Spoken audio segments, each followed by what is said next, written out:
Welcome to the final video on Chapter 7 of our Year 1 Applied textbooks. So here we're going to be looking at two-tailed tests, and we'll just go through this example fairly quickly, I think, using the calculator method again, so that you can then finish off exercise 7D and then get your teeth into the mixed exercise 7 questions, which combine everything from this whole chapter. So what we have for example 6 is over a long period of time it's been found in Enrico's restaurant that the ratio of non-vegetarian, so non-veg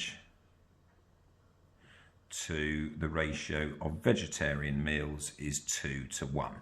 So it's just a very simple way of saying that the probability that a non-vegetarian is ordered is 2/3 and vegetarian will be 1/3. So let's just read on. So of a sample of 10 people, so we're going to look at the binomial distribution where n is 10, and we are looking at whether or not we're eating vegetarian meals. So our null hypothesis, as we're questioning vegetarian meals, is going to be 1/3. So our null hypothesis is where the probability will equal 1/3, and it just says here, test whether or not the proportion of people eating vegetarian meals is different to that in Enrico's restaurant.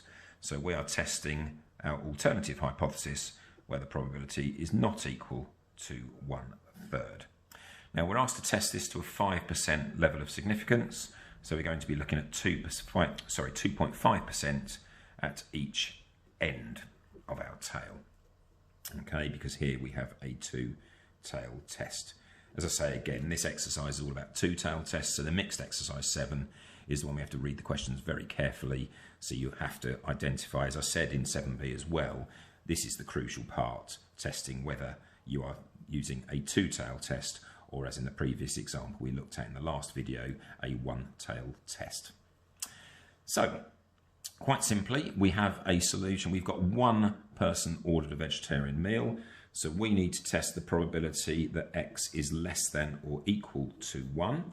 So I've set up the values on the calculator ready. Here, as I say, my calculator's got a lower and an upper. You would obviously put the x value of 1 in. The n is 10 and the probability is 1/3. So if we find out what our calculator says, that's going to equal 0.1040, so essentially that's 10.4% is the probability of there being one or less people ordering a vegetarian meal out of a sample size of 10 people in total. So once again, as in the previous example, 10.4% is greater than 2.5%. You must show what you're comparing to, because even if you haven't spotted it was a two-tailed test, you would still accept the null hypothesis. You do have to state this line very clearly so the examiner can see that you understand that you are using a two-tailed test. But because 10.4 is greater than 2.5% again, there is insufficient evidence to reject our null hypothesis. So there is no evidence that the people eating vegetarian meals in Manuel's restaurant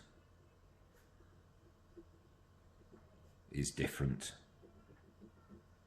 to those in Enrico's restaurant.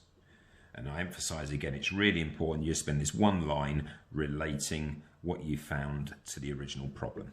That's really important, and it's usually the final mark in an exam for these questions. So that gives you enough information now to complete exercise 7D and then moved on to your mixed exercise 7, where you will do the exam style questions on the whole of this chapter. So good luck everyone, and we'll speak again soon.